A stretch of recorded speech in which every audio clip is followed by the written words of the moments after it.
Durante la década de los 80, se vivió en El Salvador un conflicto armado inevitable, dadas las condiciones sociales acumuladas desde principios del siglo XX.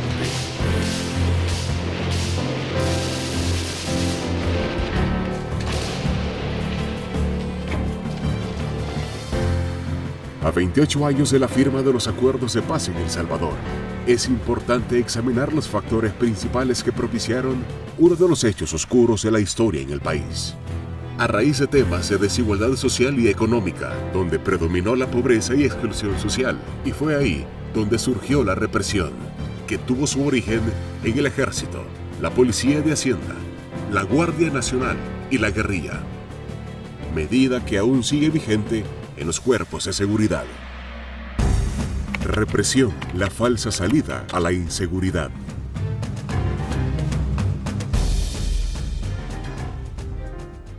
El Salvador tuvo una serie de gobiernos militares de casi 50 años y a lo largo de ese periodo de ejercicio de gobierno militar, la tónica justamente fue la represión, es decir, el cierre de espacios para el diálogo, el cierre de espacios para opiniones diversas y por lo tanto, a la par que estos regímenes militares llevaban una serie de beneficios sociales,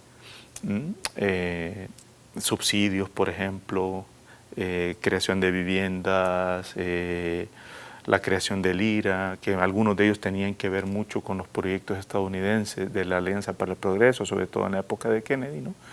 Pero a la par de esta serie de beneficios sociales, había otra dimensión que llevaban los regímenes militares, ¿no? Y que era el fenómeno de la represión. Esa es una estrategia que se ha venido haciendo desde que El Salvador es El Salvador, ¿no? Y no solo en este país, es una estrategia, digamos, de las más comunes dentro de las clases dominantes latinoamericanas, que es cooptar dentro de la población a la que se pretende dominar, cooptar, ganar gente dentro de las filas de tus posibles enemigos. Históricamente en El Salvador, el fenómeno de la represión, como un fenómeno social, como un fenómeno gubernamental, o digámoslo así, como un hecho político también, ha permanecido, ¿no?, a través del tiempo, y nada más lo que ha venido cambiando son como en la vestimenta. No se aceptaba una idea que disintiera, ¿verdad?, que fuera diversa o distinta a la opinión gubernamental, a la opinión oficial, porque se consideraba que atentaba contra el orden establecido. Incluso desde finales del siglo XIX, estas políticas, estas prácticas represivas que empezaron con los quebradores de café o con las primeras manifestaciones de organización popular, eran en realidad prácticas muy burdas. Ya más adelante, si lo ves con la policía montada o con la Guardia Nacional después de 1912, si estudias la historia vas a ir viendo un montón de prácticas represivas. Por ejemplo, todas las prácticas que tenían en el occidente salvadoreño para los ladrones de café y los ladrones de ganado. La represión se dio de muchas formas. Normalmente nosotros creemos que la represión solo fue a través de los aparatos de seguridad, que en el siglo XX fueron muy importantes la Guardia Nacional, la Policía de Hacienda, además de los miembros del ejército salvadoreño. Pero se dio también a través de facetas como, por ejemplo, la utilización de grupos civiles, como por ejemplo Orden, que fue un grupo paramilitar compuesto por muchos de ellos por civiles y que generaron una serie de muertes, de violaciones a los derechos humanos, tanto en el mundo urbano, pero sobre todo en el mundo rural. Tengo la hipótesis de que de alguna manera estas estructuras que generaron terror durante el periodo del conflicto armado, amparados en la impunidad del Estado y auspiciados también por estos grupos de extrema derecha, como los Escuadrones de la Muerte, siguieron operando con toda impunidad y luego del fin de la guerra. Y esto de alguna manera generó condiciones para que la violencia se perpetuara. Sin duda esto no agota la explicación de toda la violencia que tenemos hoy día, pero ha sido un elemento que de alguna manera ha marcado, me parece a mí, las dinámicas de violencia. Yo lo que creo es que estas políticas en realidad tienen dos características. Una, han hecho una especie de círculo en la historia salvadoreña. donde han regresado más o menos a su origen. Y en este trayecto, en este caminar, se han ido engordando. Luego también observamos este tipo de represión a través, por ejemplo, del cierre de espacios, ¿no? El hecho, por ejemplo, de la invasión de la Universidad de El Salvador y el cierre de la Universidad de El Salvador y la expulsión de algunos de sus académicos a principios de la década del 70, el que universidades como la UCA fueran abatidas por bombas como para acallar los editoriales de la revista ECA en la década del 70, son también elementos o facetas o características de estas formas represivas de las cuales se valió el Estado justamente para mantener a su juicio el orden social. La violencia constituye sin lugar a dudas uno de los más grandes desafíos que en el país ha debido enfrentar en la era de la posguerra y posiblemente el elemento configurador más relevante de la cotidianidad de los salvadoreños. Lo que hemos tenido en los últimos 28 años de transición es un continuum entre la violencia del posconflicto y la violencia actual, en términos de algunos elementos sustantivos. La gestión de la seguridad sigue dándose, al igual que ocurrió durante el conflicto armado, bajo el paradigma de la doctrina de la seguridad nacional. La lógica con la que los gobiernos de la posguerra han encarado el tema de seguridad sigue siendo en términos sustanciales y hasta doctrinarios muy similar a cómo se enfrentó la guerra. Estas prácticas se mantuvieron desde los años 60, sobre todo en los años 60 y principios de los 70, hasta que llegan a su fin de manera formal, al final con el golpe de la Junta en el 79, pero se mantuvieron todos los 80. ¿Qué es lo que pasa con los acuerdos de paz? Que entonces estas políticas, que nuevamente te digo, parten de esquemas de la seguridad pública y se adaptan al esquema contrainsurgente, se vuelven nuevamente a tomar estas prácticas para paliar problemas de seguridad pública como son las pandillas. Bueno, la forma de ejercer la política de seguridad en El Salvador, al menos en los últimos años, obedece, a mi criterio, a una estrategia más político-partidaria que a un intento de disminuir los indicadores más importantes de violencia y criminalidad en el país. Esta práctica de contar con políticas altamente represivas, con un enfoque punitivo, desde una mirada populista también, de lo que la gente puede estar aplaudiendo o necesitando en términos de percepción de seguridad o de fuerza por parte del gobierno, son prácticas heredadas del conflicto armado, pero que se reproducen a partir, a mediados de los 90, con una ley primero de persecución al crimen dictada por Calderón Sol. Todas estas políticas, de las políticas de arena en su momento, de mano dura con Flores, super mano dura con Saca, medidas extraordinarias con el gobierno del FMLN y ahora el plan de control territorial, básicamente hay un común denominador que son enfoques de uso de la fuerza, enfoques sobre todo punitivos que se privilegian como la respuesta, digamos, total a un fenómeno que tiene dimensiones también sociales. Intentan posicionarse como estrategia de combate a las pandillas, pero que en términos profundos o estructurales no han generado mayores cambios. Esta lógica del combate al enemigo interno, ahora personificado en la figura de las pandillas, de alguna manera ha permeado en el resultado que tenemos hoy día en términos de la violencia actual.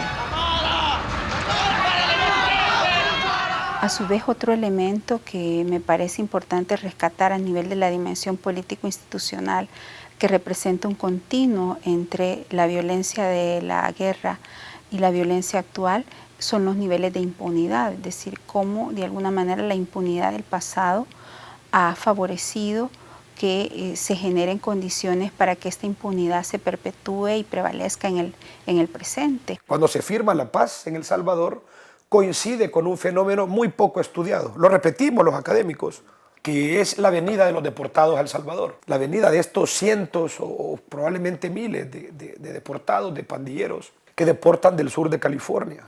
Estas personas se habían ido justamente por estas prácticas represivas. Pero es en 2003 y 2004, específicamente con el Plan Mano Dura y Super Mano Dura, que identifican que esta política no solo puede mostrar de manera inmediata algún tipo de alivio o una percepción en la sociedad de que se está haciendo algo ante el crimen, sino además puede servir como instrumento político partidario para posicionarse y ganar votos y ganar elecciones de esta forma. Estos grupos han operado en determinados momentos, incluso cuando finaliza la guerra y se inician estas reformas democráticas, generan asesinatos políticos y en su momento, como señala Gino Costa en su libro de la Policía Nacional Civil, generan una cierta violencia inducida precisamente para generar un estado de cosas que ha sido funcional a sus patrocinadores, es decir, estos grupos de extrema derecha que siguen teniendo una importante cuota de poder en el país. Lo que más expulsó gente, tanto del interior del país hacia San Salvador, como del Salvador hacia afuera, son las prácticas represivas del Estado. Miles de personas le apostaron a irse a El Salvador y sobre todo hay una cuestión importante. Era una estrategia importante para las familias sacar a los más jóvenes, porque la guerra exigía el concurso de los más jóvenes, como todas las guerras del mundo, ¿no? Exigía el concurso de los más jóvenes, tanto del lado de la guerrilla como del lado del ejército. Aquí no había una hoja de reclutamiento, ¿verdad?, que te llegaba a tu casa y tenías que reportarte al cuartel. Aquí básicamente te cazaban en la calle, te rapaban y te mandaban a pelear. En el caso de la guerrilla era un tanto diferente, pero digamos que fueron los jóvenes y los adolescentes quienes pelearon. Por eso, para las familias, era una estrategia fundamental sacar a los jóvenes. Muchos llegaron solos a California. Allá empiezan toda una trayectoria en el mundo de las pandillas californianas, que es casi la meca de las pandillas en el mundo, ¿no? Este fenómeno de las pandillas tiene causas estructurales que tienen que ver con exclusión, que tienen que ver con pobreza, que tienen que ver con personas que fueron deportadas en un momento y que no fueron recibidas en el país con programas de reincorporación social y económica, y que eso no es solo de la década de los 90, sino que fue evolucionando a partir de esta respuesta estatal. Es decir, el Plan Mano Dura, el Plan Super Mano Dura, tiene para mí dos pecados profundos. Uno es que se inició una estrategia que buscaba, a través de un posicionamiento punitivo, posicionarse a nivel electoral y ganar votos a través de esa estrategia político-partidaria. Y dos, no contemplar los efectos y la evolución que las pandillas iban a tener a partir de estas políticas. Reconstrucción económica implicaba abrir más fuentes de trabajo, pero también implicaba la conectividad del país, implicaba toda una serie de, generar más empresas, construcción de puentes, etcétera, o reconstrucción de puentes. Todo eso iba a permitir al país enrumbarse al desarrollo y conectarse con el mundo entero, ¿no? La reconstrucción económica era importante, era imperiosa, porque habíamos estado en guerra, y una guerra muy cruenta, ¿no? Y una guerra que había afectado prácticamente a todo el territorio salvadoreño. Sin embargo, estos gobiernos no le dieron prioridad a la reconstrucción del tejido social, a la reconstrucción social. Y no es extraño, es decir, yo no diría que sea como algo curioso, y es que si hacemos una mirada histórica, una mirada hacia atrás, diacrónica, nos vamos a dar cuenta que la preocupación que han tenido los gobiernos por el tejido social, por lo social, el tema social, ha sido muy mínima, no ha sido prioritario. De otra manera es difícil explicar cómo en un país como este, en donde la violencia ha sido un elemento central, configurador de la dinámica social, política e incluso económica, no se ha abordado seriamente. Es decir, ¿a quién ha convenido esta violencia? Yo siempre he sostenido que esta violencia tan compleja ha sido funcional a los intereses de estos grupos que se lucran de la violencia. El tema, por ejemplo, de las armas, el prolijo negocio de las empresas de seguridad privada, elementos que sirven de justificación para avanzar en una remilitarización de la seguridad. De igual manera, estos contextos en donde se apela a la necesidad de autodefensas o que se justifica la emergencia de grupos de exterminio, son todos elementos que han favorecido a determinados grupos y estructuras de poder que se han beneficiado de la violencia actual y que han operado como obstáculos, como grupos de poder fáctico para impedir que el país avance en el abordaje, digamos, integral de la violencia. Estados Unidos tiene un papel fundamental, en concreto la figura de Ronald Reagan. Yo en cada entrevista o en cada interacción que tengo con otras personas hablando sobre pandillas, siempre repito la misma idea. Ronald Reagan es probablemente el padrino de la Mara Salvatrucha. Con toda su política contrainsurgente y dentro de los Estados Unidos con su guerra contra las drogas, genera el panorama ideal para que se formen estas pandillas. Casi lo raro hubiera sido que no se formara la Mara Salvatrucha con todas las cosas que hizo Reagan. Es decir, la represión fue un factor que hizo que la gente saliera de acá. Hizo que muchos migrantes llegaran al sur de California y no eran cualquier migrante, eran refugiados. Y eran refugiados que llevaban consigo historias muy intensas de violencia, ya sea por haberla recibido o ya sea por haberla ejercido. Muchos desertores de ambos lados llegan a California. Con este caldo de cultivo se forma la Mara Salvatrucha. El barrio 18 ya existía desde hace algunos años. Pero la Mara Salvatrucha se forma con esta gente que traía trayectorias de violencia muy marcadas. Por eso esa pandilla tiene un desarrollo diferente a las demás. Tiene un desarrollo un tanto más violento. Y las pandillas son un cuerpo vivo, por tanto, van a buscar siempre renovarse a través de otros jóvenes que siguen teniendo esos mismos procesos de exclusión, de pobreza y de falta de oportunidades. Si no se rompe ese ciclo y se rompe además desde una lógica distinta a la que se ha venido desarrollando, vamos a seguir teniendo una evolución de estas estructuras que siguen manteniendo el control en los territorios, que siguen ejerciendo violencia, temor, miedo a la población y que mantienen buena parte de la actividad criminal del país. No son exclusivas, y eso hay que decirlo. Las pandillas no son la única estructura criminal que funciona en el país.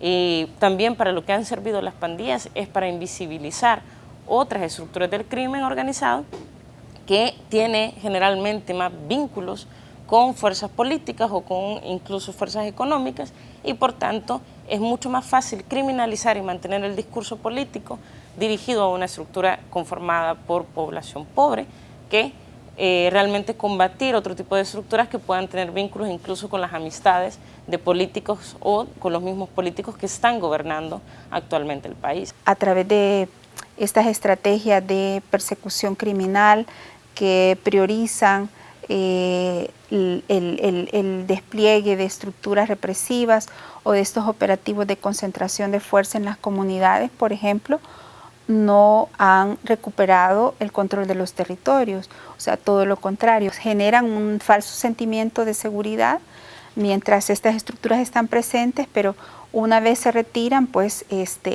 las dinámicas criminales permanecen. Avanzando un poquito en los años, pasó una cosa que a mí en lo personal y a otros investigadores nos ha dejado bastante perplejos. Todo el discurso de la izquierda indicaba, de hecho la izquierda fueron súper críticos con el mano dura y con el super mano dura, críticos a nivel de pleito, de poner recursos legales y tal, de públicamente denostar estas prácticas. Fueron los primeros en decir que eran prácticas mediáticas, que violaban los derechos humanos, que estaban violando los derechos de los muchachos en las comunidades. Se esperaba, y no solo los académicos, los investigadores, los periodistas, la gente en los barrios, por una socio-natural con el FMLN que se pensaba, ahora no creo que nadie lo piense, pero en ese momento sí se pensaba, que había una socio-natural de clase, que habían ciertos intereses en común del FMLN con las clases trabajadoras, con la gente de los barrios. Y por lo tanto, siendo las pandillas parte importante de los barrios, para bien o para mal, y habiendo sido tan críticos con el mano dura y con el super mano dura, se esperaba de manera natural que actuaran diferente. La tregua de 2012-2013 que ocurrió en el marco de la administración de Mauricio Funes fue un ejemplo más de cómo los gobiernos de paso lo que han intentado es buscar beneficios políticos partidarios más que responder de manera profunda y estructural a un fenómeno de violencia que genera un grave daño social a la población. La tregua pudo haber sido un espacio interesante de diálogo que permitiera dentro de un marco legal poder llegar a desarrollar un proceso de pacificación en el país, como se han hecho en otros países, incluso como ocurrió aquí en El Salvador con la negociación de la paz en el 92. Una institución desmilitarizada que nació con la firma de los acuerdos de paz fue la Policía Nacional Civil. Contiene agentes que siguen ejerciendo la represión como una falsa solución al problema de la inseguridad. Una estrategia fácil de implementar en las políticas de seguridad pública, con el fin de generar una buena percepción en los salvadoreños en el combate de la situación de la inseguridad, y así obtener réditos electorales. A 28 años de la firma de los acuerdos de paz en El Salvador, aún continúan las prácticas represivas que ejercían los cuerpos de seguridad durante el conflicto armado. Deberíamos de conmemorar cada 16 de enero cómo los acuerdos de paz implican ese antes y después. Puede ser que en este momento no veamos esa efectividad de los acuerdos de paz. Tampoco los franceses lo vieron luego de la Revolución Francesa.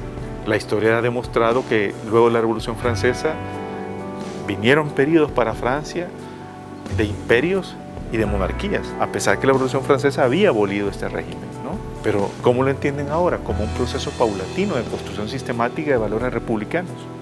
Pues bien, así deberíamos de comprender nosotros los acuerdos de paz, como un proceso que se inicia con su firma el 16 de enero de 1992, como un proceso paulatino de construcción de valores republicanos, de construcción de una democracia y una participación más sólida y de respeto de derechos humanos más sólida que antes.